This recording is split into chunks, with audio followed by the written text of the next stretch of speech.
Hello, everybody. Welcome back to Retirement Clarity Radio. I am Scott Newhouse, your host. Really excited that you're with me as we are going to be talking about the number one most important thing, far and away, that you have to do before you retire. Before we get into that, though, on a personal note, today is April 18th, Monday. It is also the day that AMC is dropping the first two episodes of the sixth season of one of my favorite TV shows ever, Better Call Saul. Better Call Saul, and I've got my little t-shirt here on if you're watching on YouTube or on Facebook. Better Call Saul is the prequel to Breaking Bad about the sleazy lawyer Saul Goodman. I cannot wait. I am going to run through my work today and early evening, watch those first two episodes. So I cannot wait. If you haven't seen it, but you've seen Breaking Bad, you gotta watch it. It's absolutely fantastic TV. Although it's really different than Breaking Bad. It's more of a slow burn, less action, but amazing drama, amazing acting. Anyways, let's get into today's episode, because I know that's why we're all here. The number one most important thing that you need to do before you retire. And that's what we're going to talk about today. If you've been planning to retire in the next few years, odds are that you've probably spent a lot of time reviewing your investments, looking at the account balance, looking at the specific investments you own, the asset allocation, even reading about distribution strategies that you can take to kind of create that retirement paycheck that we're all trying to create when we get to retirement. Now, all of that is extremely important, extremely important. However, if you're only doing that, you're actually missing the most important thing that you need to do before you retire, which is determine your retirement expenses. Simply put, nothing else matters until you figure out how much you want to spend in retirement on a monthly basis. If you're spending too much relative to your portfolio, it's simply not going to work out for you. On the other hand, if you don't have as much saved up as you would have liked, but your living expenses are pretty modest, then you might actually be in better shape than you currently think. Now, let me tell you a quick story about this. When I first got started as a financial advisor, I went into a meeting with my boss. I went into a meeting with some clients with my boss, and these were new clients, so new to my boss's firm. And as is typical in that first meeting when you're meeting with a financial advisor, the advisor, my boss, asked, what are your financial goals? What are your retirement goals? And specifically, my boss asked, how much do you two want to spend on a monthly basis in retirement? Now, what's so funny about this is that without hesitation, the husband of this couple said $25,000 a month. A month. And no, he was not smiling when he said this. I couldn't crack a smile at all when he said this. It seemed straight-faced. And he said he wanted to spend $25,000 a month.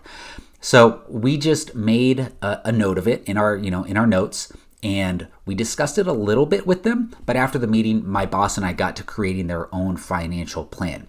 And these folks were in their early 50s, and when we started running the numbers and analyzing everything, became pretty clear that there's no way that they were going to be able to generate $25,000 a month of income in retirement. So in our next meeting, my boss, who is just fantastic with client relationships and client communication, she really started to drill down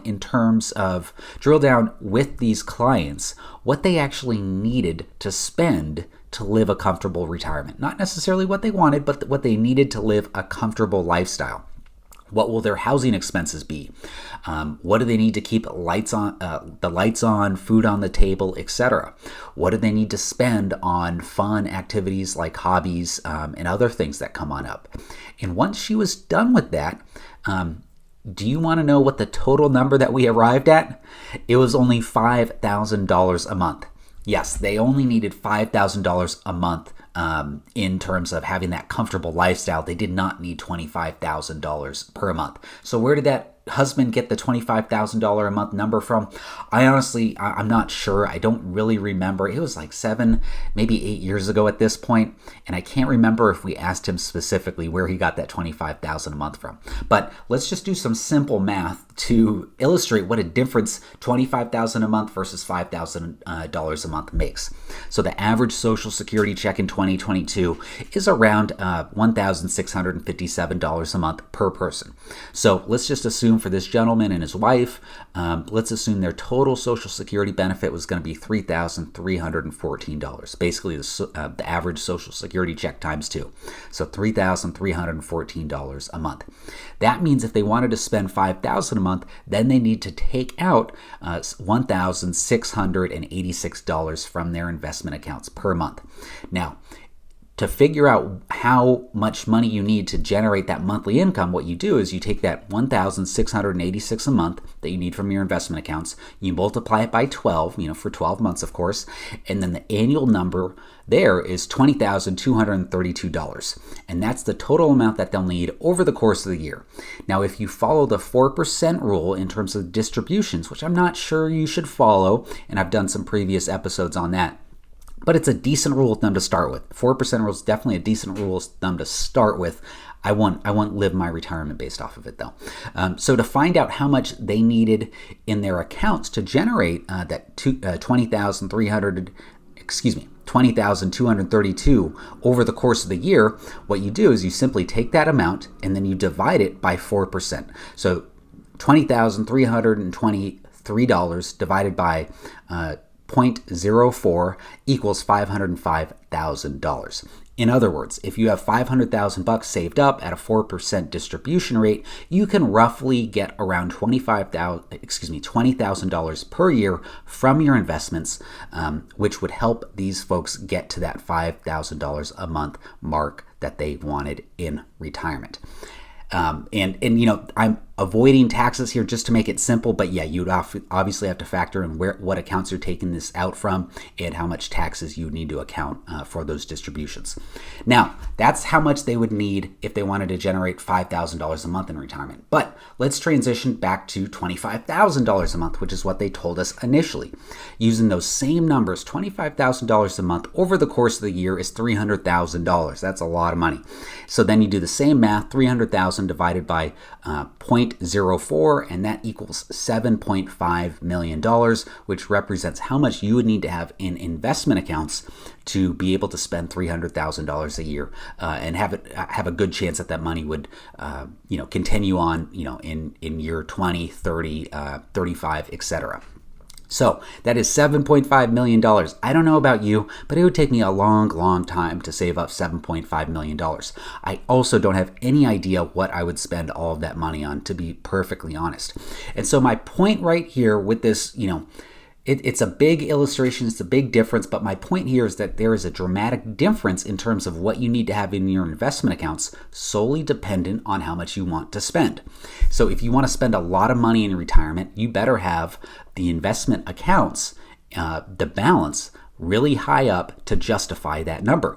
On the other hand, if your means are more modest, you simply won't need to have as much saved up.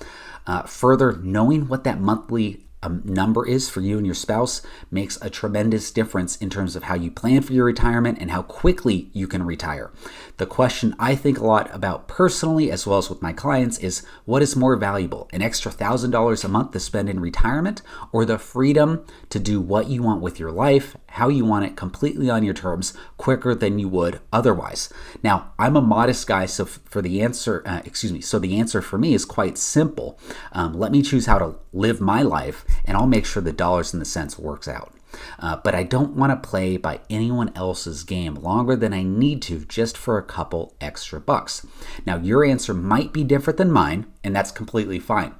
Regardless, you need to drill down on what your monthly expense number is going to be in retirement for you and your spouse, and then you got to start analyzing how those numbers stack up. Because once the numbers are clear, then your plan of action becomes clear.